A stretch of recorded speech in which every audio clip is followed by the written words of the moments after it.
When I first heard that we were doing a 30-hour famine, I was like, yeah, I'm not going for 30 hours without eating. But then when I started to learn a lot more about like how many children die per year from hunger and hunger-related causes, I just really wanted to get involved and I wanted to make a difference.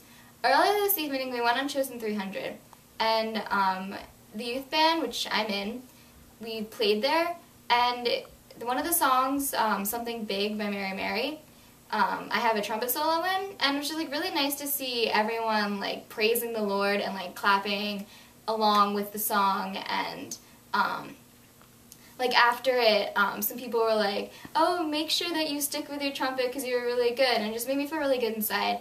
As well as because like I know that I'm making a difference for some starving child in Africa, but it was also really nice to know that I was making a difference in our own backyard. One of the things I realized this weekend doing the 30-hour famine is how much little things can make a difference.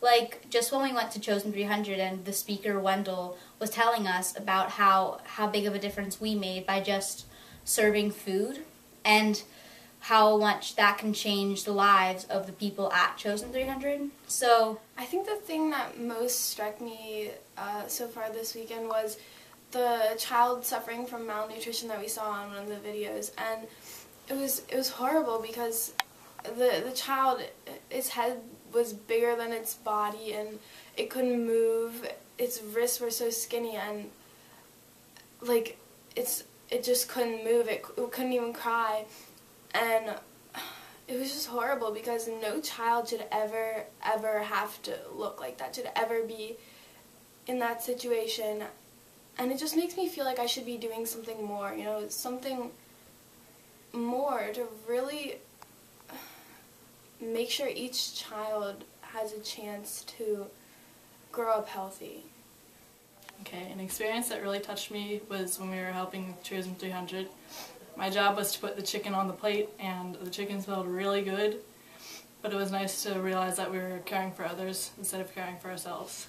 What I learned from this experience was that with the help of God, we really can overcome our hunger and just any physical desire that we have. 30-hour famine really did something to open up my eyes to reality and see how much people are starving and how much people need something and we don't even realize it. And actually what it really did was it opened my eyes to God's vision. He's always talking about how He wants us to go out there and preach and tell God's ministry and spread the word, and we're always like, what for? But I realized because He has something good, because we all have the ability to help someone, and even though we don't, like when we do, it's such a huge difference. And like it can be, somebody's life can change and totally turn around just from like a simple IV. Their lives can be saved, and it really like touched me that that's what happened.